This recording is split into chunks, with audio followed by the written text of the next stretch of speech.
지방간은 얼마나 심각한 병일까요? 그리고 이 병은 우리 몸의 다른 부분에 어떤 영향을 미칠까요? 간에 쌓인 지방을 어떻게 제거하거나 정화할 수 있을까요? 무엇을 먹고 마시면 회복에 도움이 될까요? 세 사람 중 한 명이 이 조용한 위협을 가지고 있지만 스스로도 모르는 경우가 많습니다. 하지만 더욱 무서운 것은 이 병이 가져오는 위험성조차 대부분의 사람들이 잘 모른다는 것입니다. 지방간은 간경변증, 즉 간이 딱딱하게 굳는 병의 가장 과소평가된 원인 중 하나이며 심할 경우 간암으로까지 이어질 수 있습니다. 그리고 무증상일 때조차 이미 진행 중일 수 있습니다. 안녕하세요. 저는 벨러 박사입니다. 오늘 여러분께 4가지 방법으로 지방간을 조기에 알아챌 수 있는 방법과 이 병이 우리 몸 전체에 어떤 영향을 미치는지 또 어떻게 하면 빠르게 대응할 수 있는지를 알려드리겠습니다. 특히 이 4가지 중 3가지는 초기 단계에서 나타나는 신호이며 마지막 하나는 이미 병이 악화되었음을 나타냅니다. 또한 간에 독이 되는 음식과 음료는 무엇인지 꼭 피해야 할 것들도 알려드릴 겁니다. 하지만 걱정 마세요. 지방간은 자연적으로도 극복할 수 있으며 그 해결책은 바로 여러분의 부엌에 있습니다. 오늘 저는 간 건강을 지키고 지방간을 되돌리는 데 도움이 되는 최고의 식품들과 그 사용 방법, 그리고 이들이 가진 치유의 비밀까지도 상세히 설명드릴 것입니다. 지방간, 즉 의학적으로는 지방간증, 간에 지방이 과도하게 쌓인 상태, 이 왜 생기는 걸까요? 간세포는 24시간 내내 우리 피를 정화하고 특히 장에서 흡수된 독소를 해독하는 데 중요한 역할을 합니다. 그런데 우리가 먹는 음식이나 마시는 음료 중 일부가 이 중요한 장기를 손상시키고 그 결과 지방이 간에 쌓이기 시작합니다. 의사가 피검사나 초음파 검사에서 간에 지방이 침윤되었다고 말했을 수도 있겠죠. 중남미 지역에서는 인구의 30% 이상이 이 문제를 가지고 있다고 알려져 있습니다. 매우 흔한 병이지만 많은 사람들이 이 병을 알게 되는 시점은 이미 간에 흉터가 생기거나 간경변으로 진행된 이후입니다. 그렇다면 지방간이 우리 몸에 어떤 영향을 미칠까요? 얼마나 위험한 병일까요? 초기에는 간에 지방이 단순히 쌓이는 정도입니다. 하지만 이 상태가 계속 방치되면 지방은 간을 염증 상태로 만들고 염증이 발생한 간은 혈액을 통해 신체 다른 기관까지 염증 물질을 퍼뜨리게 됩니다. 심장, 혈관, 신장, 뇌까지 영향을 받는 것이죠. 결국 이 병은 단지 간만의 문제가 아닙니다. 가장 위험한 결과는 바로 조기 사망입니다. 그 이전에는 간에 흉터, 즉 섬유화가 생기고 이 섬유화는 시간이 지나면서 간경변증으로 발전합니다. 간이 단단해지고 기능을 제대로 못하게 되는 것이죠. 그리고 이로 인해 간암의 위험도 크게 높아집니다. 예전에는 지방간이 단지 비만이나 과체중인 사람에게서만 생기는 대사 문제로 여겨졌습니다. 하지만 지금은 이 병이 결코 가벼운 병이 아니며 반드시 치료가 필요하다는 사실이 알려졌습니다. 다행히도 여러분의 부엌에 있는 자연식품들만으로도 치료가 가능합니다. 이제 여러분께 그 방법을 알려드릴게요. 그렇다면 이 병의 초기 경고 증상은 무엇일까요? 어떻게 하면 조기에 발견할 수 있을까요? 4가지 방법을 알려드리겠습니다. 첫 번째에서 세 번째는 비교적 초기 단계이며 4번째는 병이 이미 심각해졌을 때 나타나는 증상입니다. 첫 번째, 무증상 상태입니다. 이 단계는 지방간을 완전히 되돌릴 수 있는 가장 초기의 단계입니다. 간은 회복 능력이 매우 뛰어난 장기이기 때문에 처음에는 전혀 증상이 없을 수 있습니다. 고혈압처럼 침묵의 병이라고 불리죠. 아무런 증상이 없는데도 초음파 검사에서는 간이 커져 있거나 영상의 강한 밝기로 나타날 수 있습니다. 이는 지방간의 신호입니다. 혹은 단순한 피검사에서도 간 수치가 상승해 있는 경우가 있습니다. 이런 경우 당황하지 마세요. 이 시기에는 충분히 되돌릴 수 있는 시간이 남아 있습니다. 특히 지금부터 말씀드릴 음식과 음료를 섭취한다면요. 두 번째, 비특이적인 증상들입니다. 지방이 가득 찬 간은 무거워지면서 갈비뼈 아래에 통증을 유발하거나 복부 팽만감을 느끼게 할 수 있습니다. 하지만 많은 사람들은 이를 다른 문제로 오해합니다.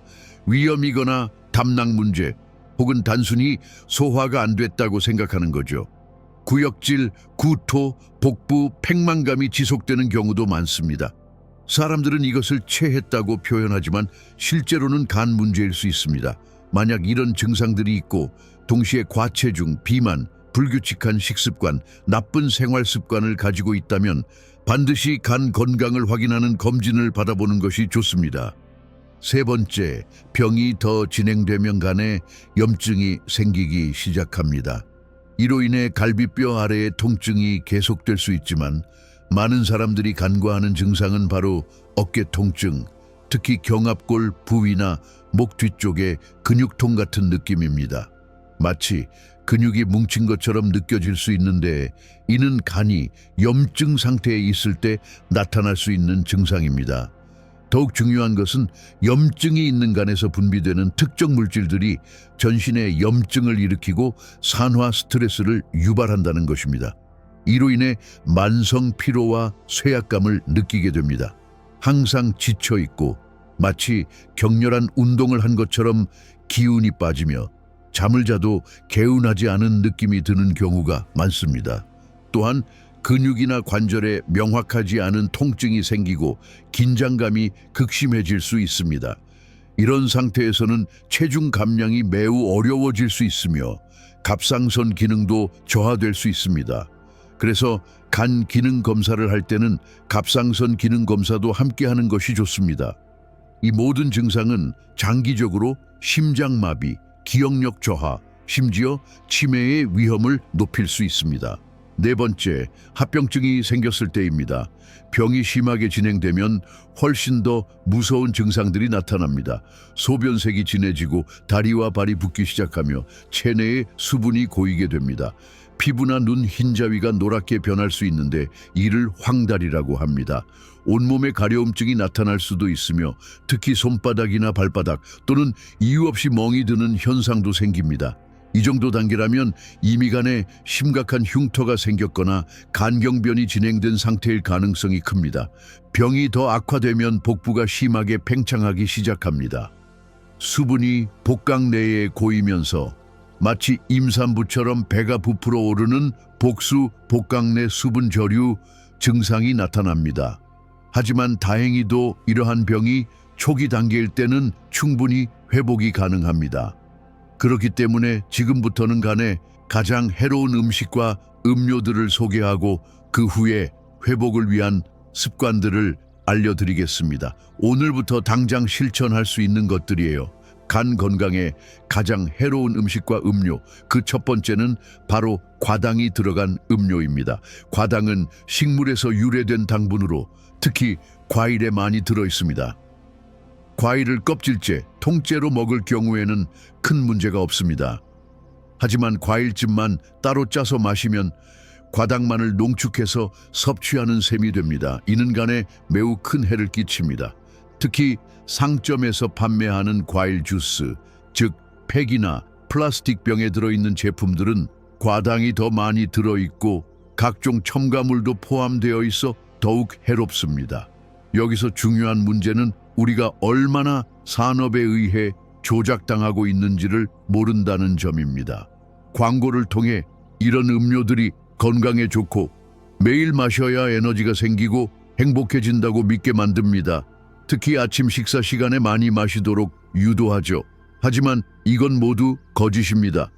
제가 환자들에게 드리는 조언은 만약 오렌지 주스 같은 과일 주스를 정말 좋아한다면 거르지 말고 과육과 함께 섭취하거나 아예 과일을 통째로 갈아서 마시라는 것입니다. 그리고 가능하다면 매일 마시지 않고 레몬물, 로즈마리물, 히비스커스 차, 제 고향에서는 자마이카 꽃차라고 부릅니다. 등 더 건강한 대체 음료로 바꾸는 것도 좋은 방법입니다. 두 번째 간에 해로운 음식은 초가 공식품과 패스트푸드입니다. 진짜 음식이란 포장되지 않은 자연 그대로의 음식을 말합니다. 가공이 많이 될수록 음식은 본래의 형태에서 멀어지고 몸에 해롭게 변합니다. 가공 과정에서는 식이섬유, 비타민, 생리활성 성분들이 제거되고 대신 설탕, 소금, 트랜스지방, 방부제, 색소, 향료 같은 물질들이 추가됩니다. 이로 인해 중독성과 유사한 반응이 생기기도 하죠. 예를 들어 과자, 아침용 시리얼, 식물성 기름, 탄산음료, 에너지 음료, 그리고 살라미, 소시지, 햄 등의 가공 육류가 여기에 포함됩니다.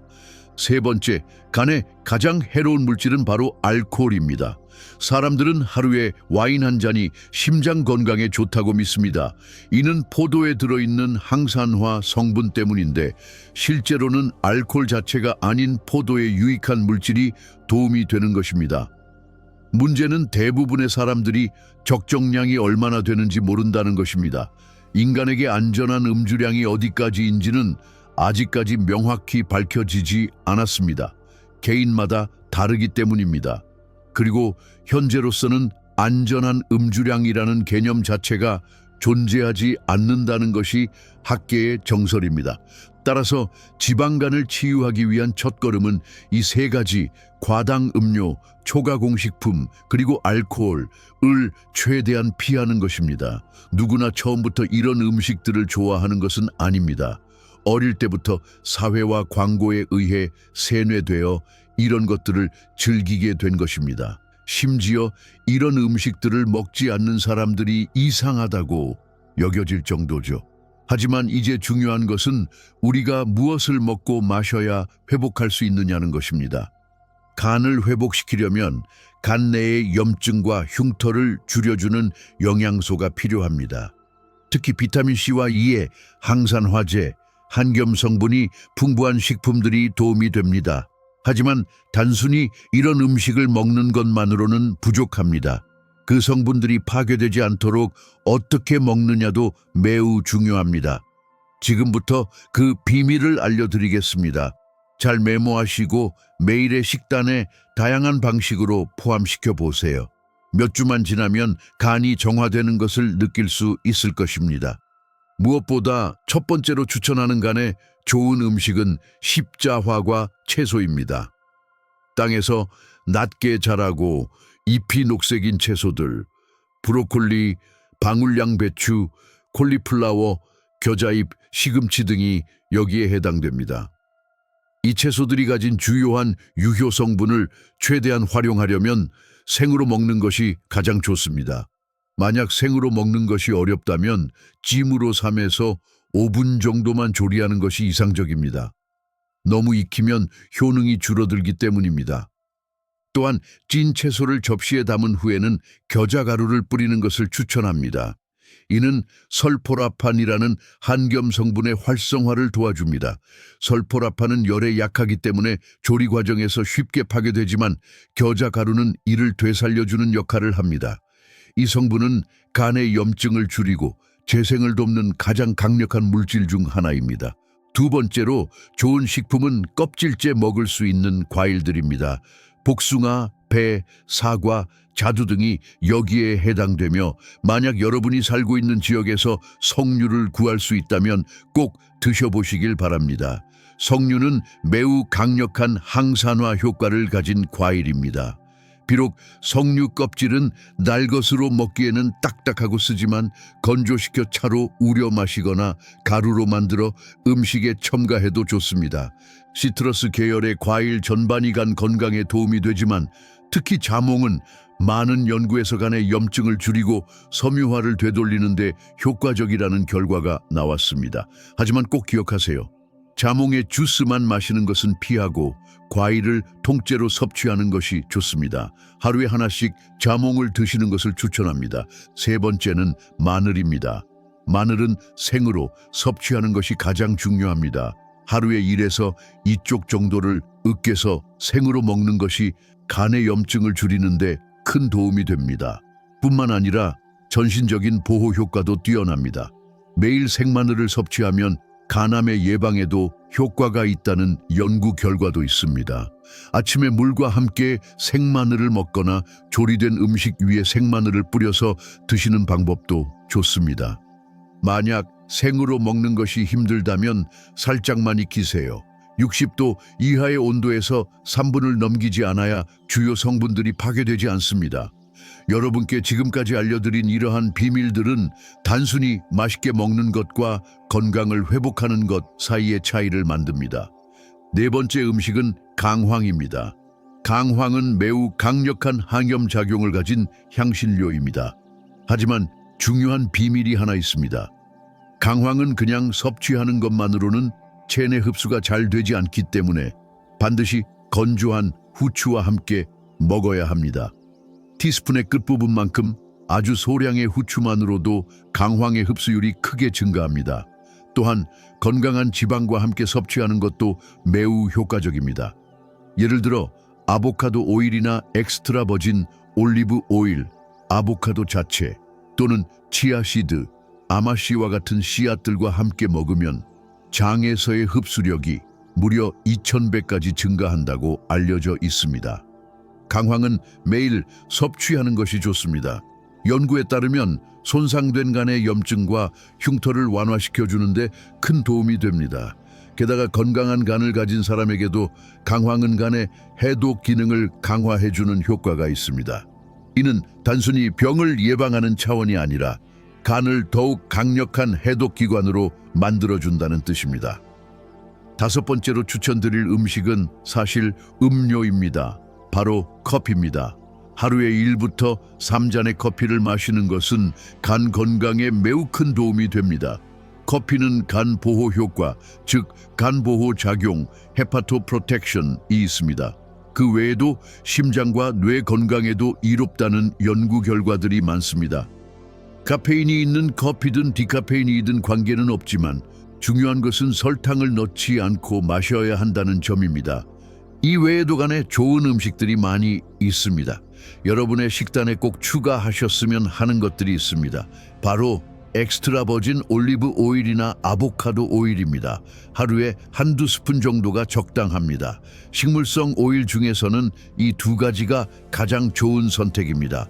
또한 비트 자주무는 생으로 샐러드에 넣어 먹거나 주스로 갈아 마시는 것도 좋습니다. 하루에 한 잔씩 마시면 간 해독에 큰 도움이 됩니다. 붉은 열매류 전반, 아보카도, 그리고 각종 견과류, 호두, 피스타치오, 아몬드 등도 적극적으로 섭취해 주세요. 이런 음식들과 함께 건강한 생활 습관을 병행하면 간을 회복시키는데 큰 효과를 볼 수 있습니다. 이제 여러분께 도전 과제를 드리고 싶습니다. 지금까지 제가 이 영상에서 말씀드린 내용들을 4주에서 6주간 실천해 보세요. 그 이후에 초음파 검사나 간 수치를 다시 측정해 보시기 바랍니다. 분명 놀라운 결과가 나타날 것입니다. 우리 몸은 우리가 매일 무엇을 먹고 마시는지에 따라 천천히 병들거나 반대로 회복할 수 있습니다. 간은 침묵의 장기이지만 우리가 제때 알아채고 올바른 식습관과 생활 습관을 실천한다면 스스로를 재생시킬 수 있는 강력한 힘을 가지고 있습니다. 간은 피를 정화하고 독소를 해독하며 우리 몸 전체의 균형을 유지해주는 가장 중요한 기관 중 하나입니다. 그러니 간이 보내는 미세한 신호들을 무시하지 마세요. 무증상이라고 방심하지 말고 특히 피로감, 소화불량, 복부 팽만감 같은 애매한 증상들이 계속된다면 꼭 검진을 받아보시기 바랍니다. 그리고 오늘부터라도 시작해보세요. 여러분의 부엌에 있는 자연의 재료들, 신선한 채소와 과일, 건강한 기름, 향신료와 허브들이 여러분의 간을 회복시켜 줄 수 있습니다. 화학적인 약물이 아니라 우리가 매일 접하는 식재료들이 가장 훌륭한 치료제가 될 수 있다는 사실을 꼭 기억해 주세요. 간을 돌보는 일은 단지 하나의 기관을 위한 것이 아닙니다. 그것은 곧 여러분의 전신 건강을 지키고 삶의 질을 높이며 더 길고 건강한 삶을 위한 첫걸음입니다. 자신을 아끼는 사람이라면 오늘부터 간을 돌보는 습관을 시작해 보세요. 여기까지가 지방간에 대한 이야기였습니다. 여러분 모두가 건강한 간과 함께 활력 넘치는 삶을 살아가시길 진심으로 바랍니다.